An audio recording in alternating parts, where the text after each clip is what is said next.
even? Oh, no. Questions for Coach Painter? Matt, would you talk about the difference between the original Brad Underwood defense and what he's doing now and how they've improved?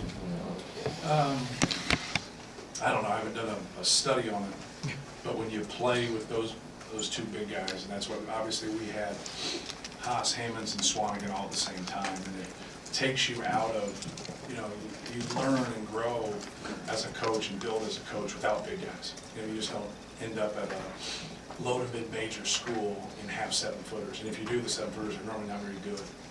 And so you build, kind of your philosophy and who you're around a lot of times with more interchangeable pieces, 6'5", 6'6", 6'7", type combo forwards. You might get a center here and there, but when you want to play them both together, those guys aren't going to be able to take passes away. They just aren't. And so you got to be able to clog the defense, and those other guys got to help them to a degree. So it's just, I talked to him about it before the season. I learned a lot with Isaac Haas. I learned a lot in trying to help him. I learned from him, just because I'd never coached somebody 7'2", 300 pounds that was like him, size 22 shoes. And he couldn't make sudden movements. If he made a sudden movement, he couldn't make the next play. So trying to keep him compact, trying to keep him stationary, so then when he could go to rebound or go to get a ball, he could be able to do it. So I think it's a process when you're learning, especially, I think he's got a good complement, especially if they can shoot the ball well, is because they do have quickness and athleticism to go with size. So if they can get a balance, or they get a balance tonight, Griffin makes some shots, who had, he was the best player on the floor. It really helps things. But in terms of their defense or whatever, he's a great defensive coach, no matter who's out there or what style he wants to kind of go with. But when you have those guys that can hawk the basketball the way they do and keep the ball in front of them, and you can load things up with that size, it's a good start. Why was it so hard to score? Our inability to make perimeter shots has, really hampered us on the road. And I don't think it was, you watch a live game and you want to think that you have quality shots. I think we have quality shots from three. I'll go back and watch the tape and we'll see. I think the frustrating piece is when you don't make free throws and you don't make layups. And now you're allowing second chance opportunities. So if you look at their score and you limit their second chance opportunities, our defense wasn't that bad. And then just the morale of our team just drops when you're missing, some point-blank layups, or you're missing free throws and things of that nature. But we'll go back and watch the tape and we'll see. Obviously, if we couldn't shoot, we had guys that couldn't make shots, then we wouldn't make them at home. That'd be the whole thing. We got to just keep working and try to get things figured out. Obviously, if I had the answer, we would be 3 for 17. Right? Yeah, I don't have that. I think so. Matt, you've had a lot of great guards who get into people. Trent Frazier didn't start his career as a great defender, but what have you seen from him, evolution, because he obviously bothered Stefano? Well, the guys that normally come into your program, they come in for minutes, and they come in to play, and they come in to shoot, and then they originally grow into playing to win the game. You can see he's doing a lot of little things to help his team win. And he's not scoring as much, but he's still the same threat, at least in my opinion. Obviously he's had good games against us, and he's a competitive kid. And his ability to play defense, his ability to use his quickness, like tonight, it's not that big a deal, but it is a big deal. He plays 33 minutes and then turn the ball over. You get 2 or 3 people that handle the ball all the time, they won't turn the basketball over. And you have good size, and you got a legit, first team, second team all-conference type guy in IO to go along with that size. It's pretty good. So guys kind of finding their roles. I just talked to our guys about it. Everybody runs, rebounds, and defends. And that's a constant. Every game, I don't care who you are. Play as hard as you can, play as tough as you can. And so I think, Trent's, he's learned that. You learn that, and it's hard. When you have some struggles, now it's, it means something. Those guys want to get to the tournament. That's what I told our guys. We've played some teams, here in the past 3 or 4 weeks, and, they're playing like they didn't go to the tournament. We're playing like we went to the tournament. And you still, I don't care if you go or you don't go. You got to have that hunger.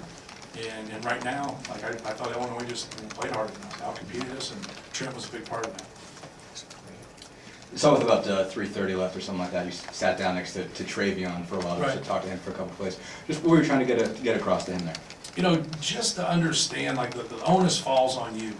You know what I mean? As an individual, like, you know, we lost today, I'm the head coach, the onus falls on me. But as a competitor and as a player, you know, the onus is on you. Don't look to the refs, or don't look to your teammates, or don't look anywhere else. Just be a man about things and just take it on. Just, you know, hey, man, I gotta get better. And even when they're successful, that's what, like young people, when they're successful, success messes with them. And just, you know, hey, we won this game, but I gotta get better. You know, we lost this game, but I gotta get better. Just trying to get that mindset. He's a really good player. You know, he's not consistent, but he's a really good player. He can rebound, he can pass, he can score on the block.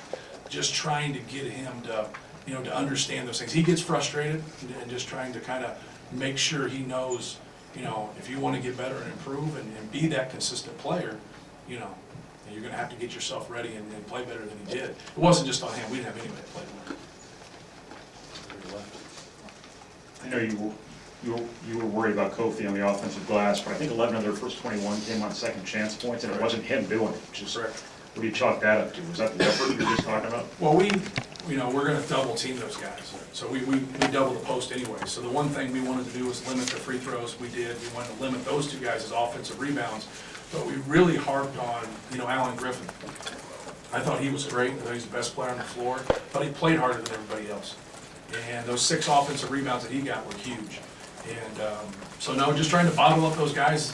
You know, Kofi played for an AAU team that we got a commitment from. So I've watched him a lot, and you know, seen people not throwing the ball in AAU, and you know, not utilize him. And you know, you got to wait on those guys. You got to give them. They need time. And Brad's done a great job with him, and done a great job getting him the basketball. And Georgie does a great job on the high-low feeds. And so we wanted to play off of Georgie and live with his perimeter shots, but not let the ball get in there. So I, you know, from a coaching standpoint, like I'm pleased that you look at, you know, they went 1 for 4 from the line. You know, they're one of the best, you know, rebounding teams in the country, and they obviously out-rebound us, but they get to the free throw line a lot too. And so we wanted to limit that aspect of the game, and I thought we did. We just didn't, you know, we just didn't play harder than them. They just played better. Coach, you switched up your lineup, matched up with Williams and Harms tonight.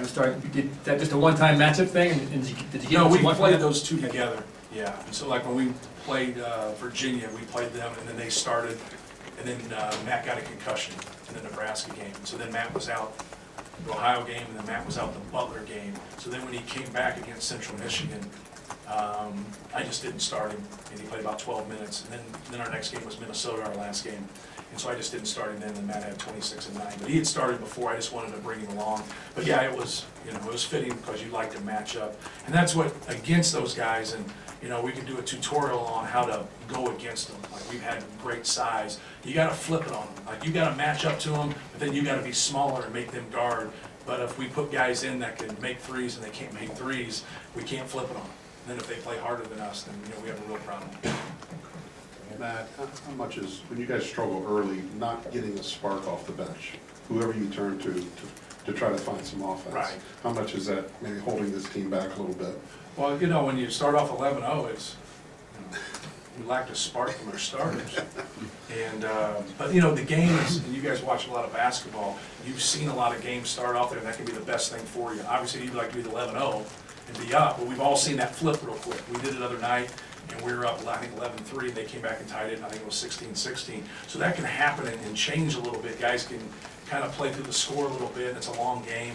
But no, we didn't get off to a good start, and then we didn't get a spark, you know, from anybody on the bench, and that's what you're looking for. You're looking for someone to come in, and you know, Isaiah comes in right away and you know makes a shot, and that was, you know, a positive. But you know, we just weren't real consistent whether it was our starters or our reserves tonight.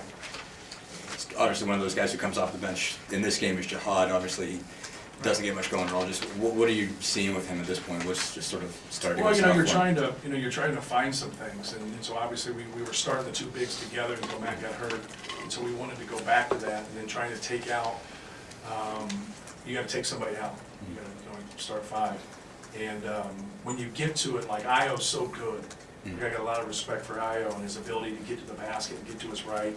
And I thought Nogel was a really good matchup for him. Sasha Stefanovic just really shot the ball well for us. And Eric Hunter might be our most consistent guy in that backcourt. So like dealing with that, I liked Eric Hunter on Trent Frazier. I like that. So, you know, that matchup right there, and there's no way I was going to take, you know, Sasha out of there. And, you know, he's a guy that hasn't been consistent for us here. He's had a couple, you know, individual good games, but he just hasn't been consistent. And sometimes when you do that, you know, now they come off the bench and they play a little bit better, and sometimes not. And, you're making decisions for Purdue. And sometimes when individual, especially someone like him who's played in a lot of games and probably started in most of those games the past 2 years, but it's one of those things, you gotta try to do the best thing you can to help your team win. Can you make any sense of the troubles to finish at the rim, whether it was no gel tonight or pretty much whoever for the course of the season? Yeah, sometimes you go on the road and your threes aren't gonna travel, but if you're just missing point blank layups, you just gotta concentrate and make a layup. It's a hair baffling, but it's not something that hasn't happened in the past. When we went to Nebraska, we had the ball at the rim. We played Butler, we have the ball at the rim a lot. We have the ball at the rim a lot tonight, and we don't convert, whether that's driving layups, pull-ups, point blank layups, putbacks. You gotta be able to make a layup. Anything else for Coach? Thank you. Thank you.